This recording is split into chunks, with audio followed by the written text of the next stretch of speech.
Hello, you're welcome to Your Image on OGTV Abeokuta. And today's edition will be a continuation of what we discussed last week. And we talked about strengthening Nigeria's institution and democracy.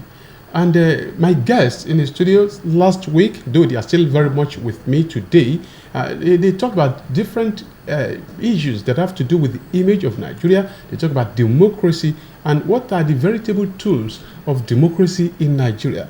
They are with me in the studio today to continue with the topic, strengthening Nigeria's institution and democracy.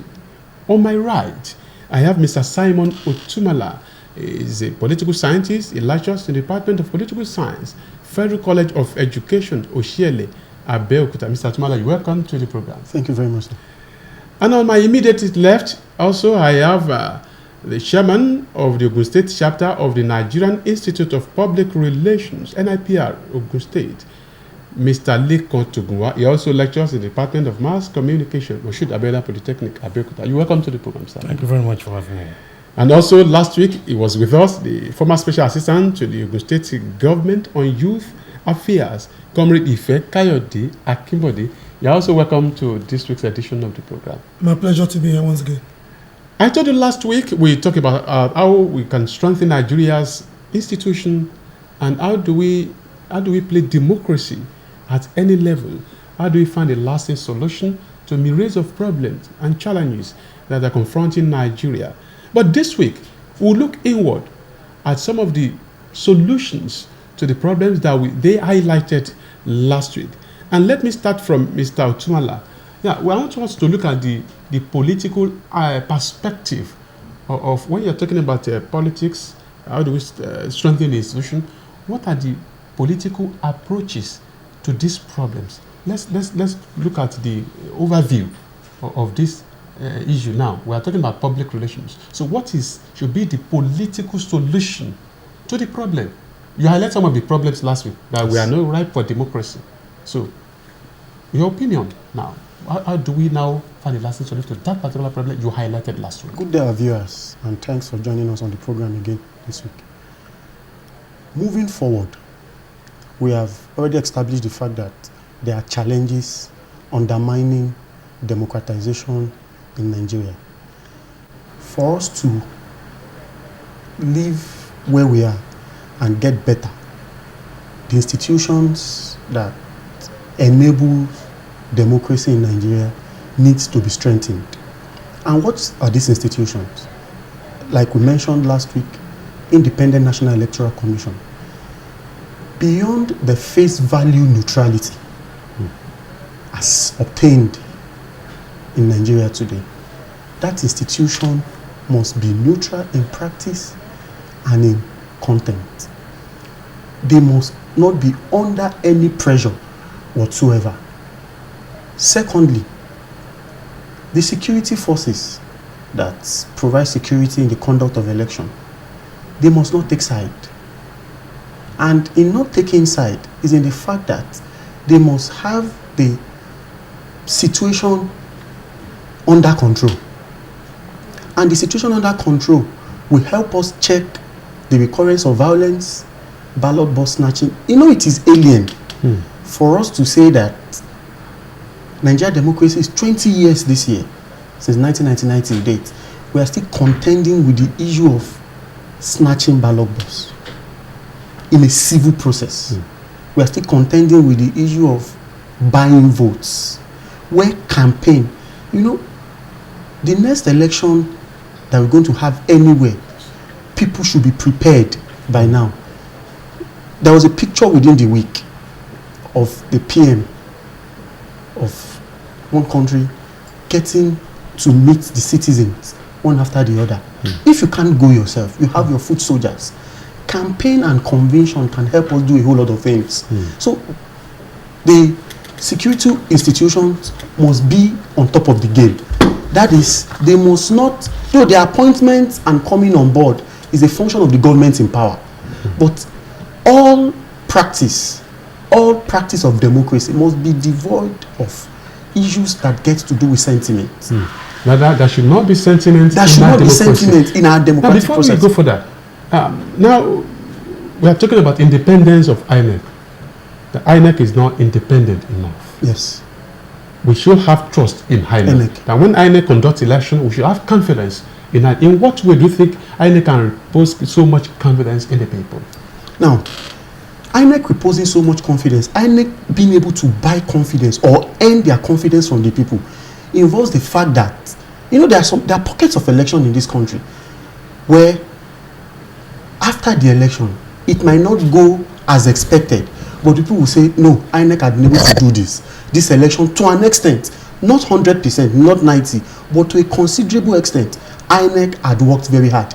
Until we get to that point, that institution is not neutral. Okay, INEC having confidence in INEC. Now let me go to Mr. Tugua as a PR practitioner, as a chairman of NIC PR. Let's go inward now. Okay. Confidence is lost in INEC. No trust. When you mention INEC, INEC is synonymous to many Nigerians, synonymous to a political party. So how do we now measure what's the level of PR, the image that INEC can gather so that we can have so much confidence in whatever they do in this country? Well, I think the first thing is for INEC to really agree that yes, it hasn't got the confidence of the people. Like in terms of credibility, in terms of trust, it hasn't actually got there. That is, if we want to be straight with ourselves, if we want to face, to be sincere, to be honest, honest, and be face business, and now say, okay, what are the problems? Why is it that people are not really trusting us? Why is it that we do not have that confidence in us and in whatever we do? Once INEC admits that, they can now begin to look at, okay, what are the things that we need to do to really build confidence? The fact remains that if the people do not have the confidence in an electoral organization like INEC, then the issue of credibility of elections conducted by such a body will still be put to question.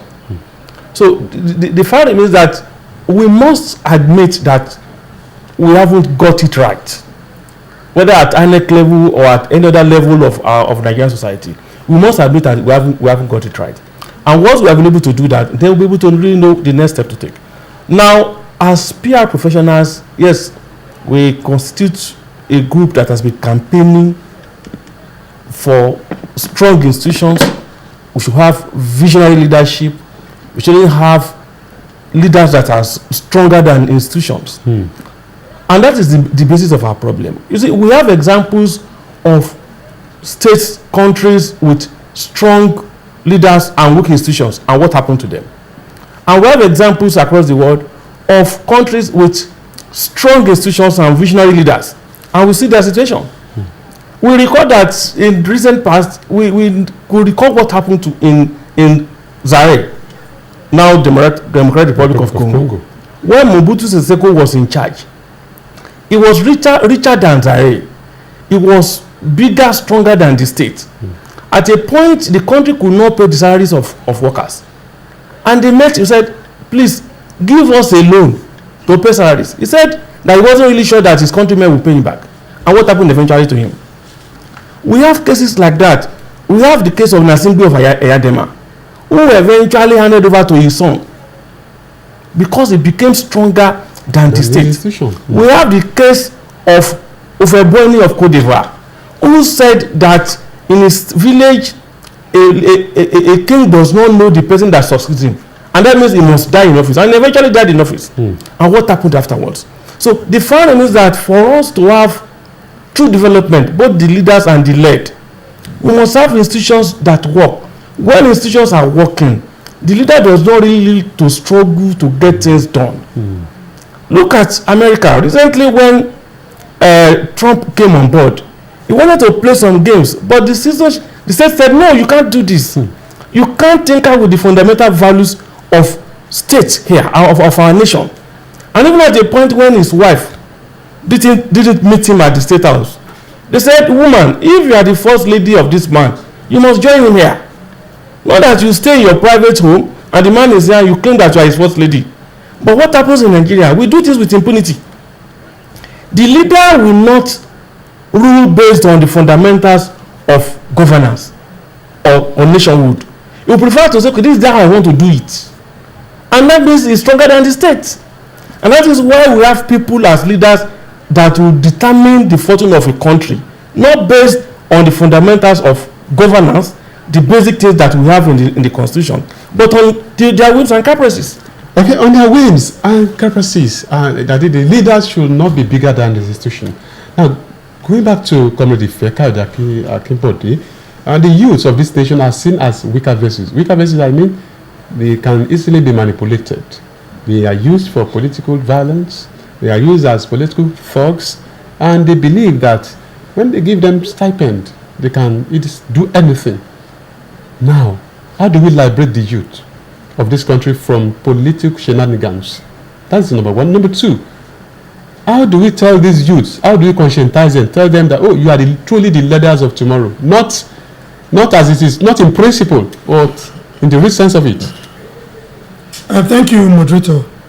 I think that we're looking at this issue from the prism of the young people as the only tool for electoral violence, which to me is essentially not true. Political violence is not limited to young people alone. Can you especially? It will shock you to know that men in their 50s, men in their 60s are still choose for political violence. It's not about the age bracket of the young people. The challenge we have in our nation is that our institutions are weak. And if we have weak institutions, people will do things with impunity and go scot-free. I mentioned last week about a woman who was burnt after the election. Yes. As we talk today, nobody has been arrested. We have seen live videos where people went to police unit, shot. We saw policemen and women running for their lives. Till today, no single individual has been arrested. Now, you are looking at the young people. Yes.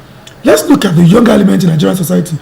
The critical challenge of any nation is the inability of such leadership to provide enabling environment for business opportunities to thrive, to create employment, to ensure that education is affordable to the people.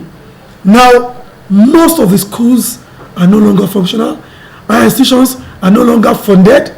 Lecturers don't get paid. There are no books for research. Lecturers sometimes for 8-9 months they don't get paid. Now, when they don't get paid, it affects their own output. And the students doesn't have a choice. They are engaged into crimes and criminality. Let me interject. Even these youths we are talking about, empowerment. Don't you think some of them are lazy? I'm not talking about handouts, like giving them 5 naira, 10 naira. Any nation that will develop, essentially in this modern world, we look at IT. Okay. We look at farming. Look, in the next 20 years, oil will no longer be relevant. What will drive this country is going to be agriculture and IT. But we don't have a government that is forward-looking. What are they talking about? They are basically chasing about crude oil per barrel. Nobody is looking at agricultural revolution as a tool for employment, as a tool for revenue, foreign revenue earning. Exchange. Nobody is looking at that. Rather, they play lip service. We are going to do it. We are doing green revolution. We have not seen any practical output. What is important today is that the young people in this country should realize that the men in their 50s and 60s are going. They have nowhere to go. Look at Japan. Look at students. Look at what they are doing. Gone are the days when we were united with one voice. Gone are the days when the youth and students of this country are the opinion molders of this nation. They will talk on national issue. They will unite as a student body and as a youth body, and they will ensure that the federal government will do what is right and do what is just. But what do we have now? But don't you think these youth we are talking about are not intellectually capable? It is debatable. Maybe that is why they use them as political machines. Let me tell you what the difference. The difference in our days and the present generation. We fought under the military regime, and we had a common enemy, and it was the military. Yes. There was no bias. Nobody was supporting Navy, Air Force, or Army. Yes. The military must just go. But now, democracy and interest, political parties and interest. So the young people does not have a common ground to organize and aggregate opinion and ensuring that things are done the right time. If party A has your uncle or cousin in power, and you does not believe what that party is doing in government is right, it's for just your uncle to call you to corner, said, I'm using this money to send you to school, and then he would ensure that they destroy whatever plans you have. But beyond politics, beyond the image for this country, is that the youth are the future and the image of this country. They represent the glory of this nation. Look at the entertainment industry. Yes. The only image and PR we have for this country is from the sporting world and the entertainment industry. They are the one flying the flags of this country higher. We should also ensure that our youth look beyond parochial party sentiments, get involved in democratic process, ensure that credible, intelligent, focused, dynamic, visionary young people are voted into power, and ensure that they do what is right and just for the development of the Nigerian nation. You are still watching Your Image on OGTV Abeokuta, and of course you can watch us on DSTV channel 260, on GoTV channel 100, and of course on StarTime channel 113. And of course you can also log on to our YouTube channel, follow Pr-Primus on YouTube, on Facebook, on Twitter, and don't also forget that we are also on Instagram, www.prprimusltd.com.ng. And also, the forum is also open for sponsorship. If you want to sponsor your program, get in touch with us, Pr-Primus. We are always there, of course, to let people know what you have in stock. This is a platform for you to advertise your products and services. You are saying watching Your Image on OGTV in Abeokuta. And Mr. Simon, coming before, was talking about the future of the youth. He mentioned that the entertainment industry, he mentioned sporting activities, that these are just the two major areas where the youth of this country excel. In politics, is money back? If you don't have money, you can't go into politics. So what are the approaches that we can use to enhance the youth involvement in politics? Thank you. The youths of the present generation, we must be very sincere, is one group of persons that have almost lost focus. With all due respect to everybody involved, I'm a youth also. And while you were talking, you said intellectually sound.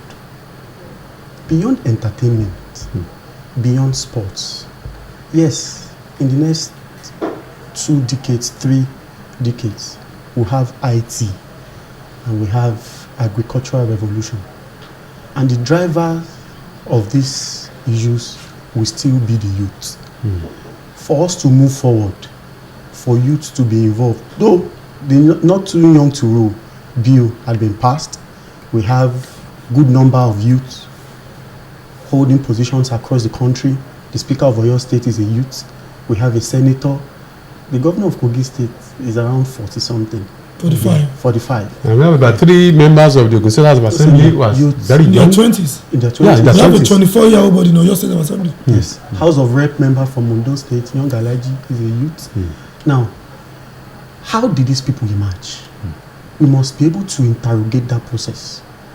When he was also talking, he talked about a common enemy during The military. the military. Today, we also have a common interest, which is to seize power. Seize which power. is, yes, which is, Democratically. yes, democratically. Democratically. Democratically, because I don't go to the prison. Yes. So, which is to get power democratically. Now, we must be able to agree, because of the level of poverty across the state, there's a tendency for divide amongst the ranks of the youth.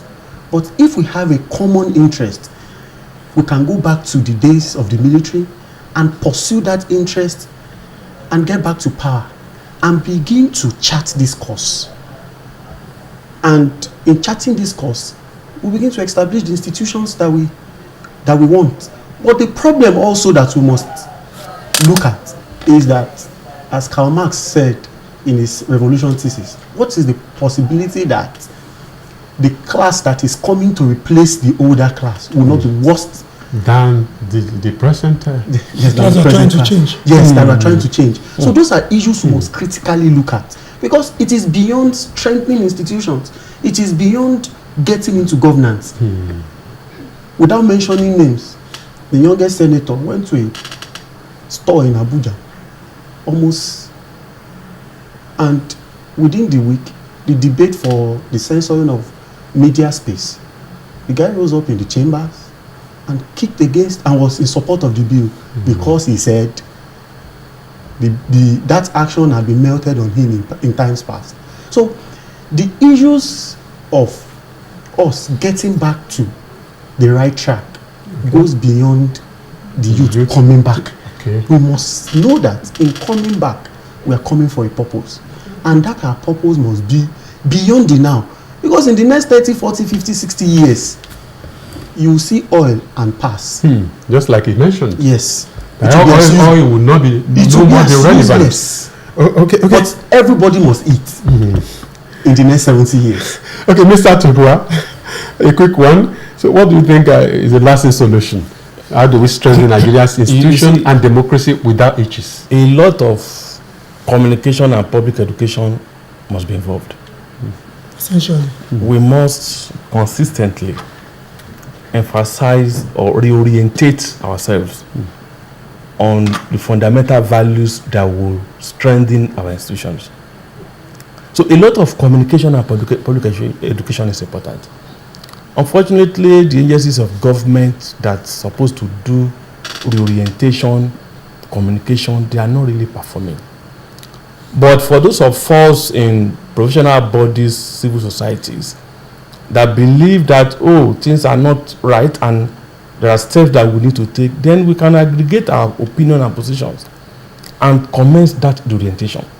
The fact remains that even with the youth that we are talking about, and there are this argument and whether they are lazy or not, we need to reorientate them. The leaders and the led need reorientation to begin to identify the right values which were in place before now. In those days, when you appeared in an environment as a 20-year-old or 25-year-old with a very big expensive car, you will be looking at, who is this person? Where have we got the money? Member of society, your colleagues wouldn't want to really identify with you. But today, a man or a guy of 25 years old that is driving a Jeep or a big car, no one is asking questions. The concern is, he has made it. Without trying to identify the source of that wealth. So that value is no longer there. What is dominant now is a quick rich thing. I just must make money. And we have some of our musicians even really trying to promote that whatever, let me just have money. So I dare say that for most of our youth, that is what is on their mind. That's what's on their mind. So the issue of hard work, due diligence is not paramount. What is important is, this man has made it, I must made it, and we don't want to know the source of that wealth. So public education and communication to reorientate ourselves and direct our focus on those values is very important. And then, on a final note, Comrade Ife, to the youth, what's your message then? You don't have any other country but Nigeria. If you go north, go left, go right, go come back, you are going to this country. Unite with one vision, unite with one purpose, elect credible young Nigerians who will salvage this country, or else all of us will regret it. We need people who can salvage this country, or else we'll find it difficult to call this country our own. And that's where we draw the curtains of this week's edition of Your Image. We have been talking on how to strengthen Nigeria's institutions and democracy. And I'm happy that I have people in the studio who know their onions, who have contributed immensely and who have given us a lasting solution to the problems confronting Nigeria. I want to thank Mr. Simon Otumala. Thank you very much for being on this program. Mr. Likon Tugwa, thank you so much. Thank you for having me here. And Comrade Ife Kayode Akinbode. Always my pleasure. And you can also, of course, sponsor your product and services on this program. Advert placement also, you can bring it to this program. This discussion continues on our social media platforms, on YouTube, on Facebook, on Instagram, and also on the Twitter. And you can also log onto our website, www.Pr-Primus Ltd.com.ng. Until we meet next week for another interesting edition of Your Image, God bless Nigeria.